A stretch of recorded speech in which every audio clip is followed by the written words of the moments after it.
કહેવાય છે કે પારકી માં કાન વિંધે। આ પારકી માં એટલે બીજું કોઈ નહીં પણ આપણા ચંચળ અજ્ઞાન મન પર શિક્ષારૂપી પ્રકાશ પાથરતા આપણા શિક્ષકો, આપણા સારસ્વતો।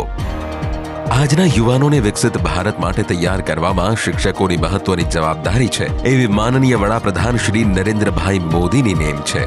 ત્યારે માનનીય મુખ્યમંત્રી શ્રી ભૂપેન્દ્રભાઈ પટેલે માં સરસ્વતીના ઉપાસકોના આ અવિરત પરિશ્રમને બિરદાવવા માટે શિક્ષક દિન નિમિત્તે સારસ્વતો સાથે પ્રેરણા સંવાદનું આયોજન કર્યું। દૂર સુદૂરના તાલુકાઓમાં, છેક છેવાડાના ગામડાઓમાં ગુણવત્તાયુક્ત શિક્ષણ મળી રહે તે માટે સદાય પ્રયાસરત રહેતા એવા પ્રેરણાદાયી શિક્ષકોના દ્રષ્ટાંતરૂપ કાર્યોને ઉજાગર કરવા 37 કરતા વધુ ચિહ્નિત શિક્ષકોને સીએમ આવાસ પર આમંત્રિત કરાયા। ક્યાંક એક શિક્ષકે કન્યા કેળવણી અભિયાન દ્વારા દીકરીઓના અભ્યાસમાં વધારો કર્યો તો એક સારસ્વતે બાળકોની 100% હાજરી સુનિશ્ચિત કરી। અમારી સ્કૂલમાં 100% હાજરી અનિવાર્ય થાય છે। બાળકો નિયમિત શાળાએ આવે છે। ડ્રોપઆઉટ દર મારો 0 છે। જે ઇનોવેટિવ પ્રવૃત્તિઓ ચાલે છે એમાંની એક છે કે સ્કિલ ડેવલપમેન્ટ। એક પ્રોજેક્ટ ચલાવીએ છીએ જેનું નામ અમે આપ્યું છે ગ્રુપ ઓફ ધ યર। ગુણોત્સવ થયો તો તેમાં તાપી જિલ્લામાં અમારી શાળા પ્રથમ સ્થાને આવી છે અને રમત ક્ષેત્રે પણ મારા બાળકો આગળ વધી રહ્યા છે। ઇન્ટેન્શન એ છે કે NEP 2020માં બાળક સ્કિલફુલ બને અને લીડિંગ કરતું થાય। 133 બાળકો જ્ઞાન સેતુ પરીક્ષાની અંદર મેરિટમાં આવેલા છે। સર, મેં રોબોટિક લેબ સ્ટાર્ટ કરી છે જેથી મારા 3 થી 8ના બાળકો સર્વે રોબોટિક સર બનશે। સફળતાના આવા તો અનેક કિસ્સાઓ મુખ્યમંત્રી શ્રી સાથે ચર્ચાયા જેના થકી આ શિક્ષકોના ત્યાગ અને સમર્પણ અન્ય વિસ્તારો માટે એક દીવાદાંડી રૂપે પ્રસ્થાપિત થઈ શકે છે।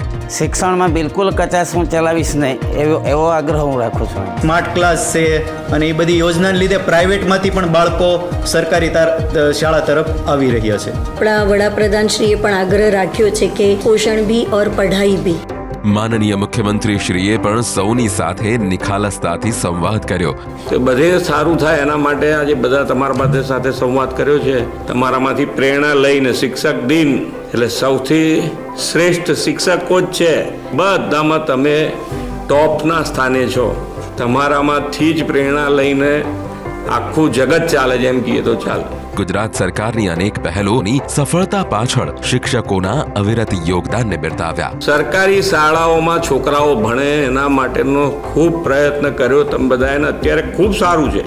અને બધા જ સારસ્વતોને પ્રશંસાપત્ર આપી સન્માનિત કર્યા। માનનીય વડાપ્રધાન શ્રીના વિકસિત ભારતના વિઝન અને માનનીય મુખ્યમંત્રી શ્રીના શિક્ષિત ગુજરાત વિકસિત ગુજરાતના ધ્યેય મંત્રને ચરિતાર્થ કરવા સૌને પ્રેરણા આપી। અને અંતરિયાળ ગામવાળાને બોલાયા અને અમને આવો લાવો આપ્યો એ માટે મેં ગર્વ અનુભવી છે। એટલી પ્રેરણા આપી છે કે અમારા કામ કરવાનો જુસ્સો આજે ખૂબ વધી ગયો છે। અમારા માટે સૌભાગ્યની વાત છે। એક અનફર્ગોટેબલ મેમરી અમને આપવામાં આવી છે। જે પણ વસ્તુ જોઈએ તે રજૂઆત કરો, તમને મળશે। માત્ર ને માત્ર આપણે સારું અને શ્રેષ્ઠ કામ કરવાનું છે। અમને જે તક મળી છે એનો અમને ખૂબ જ આનંદ છે। પ્રવૃત્તિ દ્વારા બાળકોને ભાર વિનાનું ભણતર એ હેતુથી બાળકોને ભણાવું છું। વધારેમાં વધારે બાળકો શાળાએ આવવા પ્રોત્સાહિત થાય છે। પત્રની પણ અમારું જૂનું જે અમે કંઈ વાવ્યું છે એ ઉગ્યું છે આજે।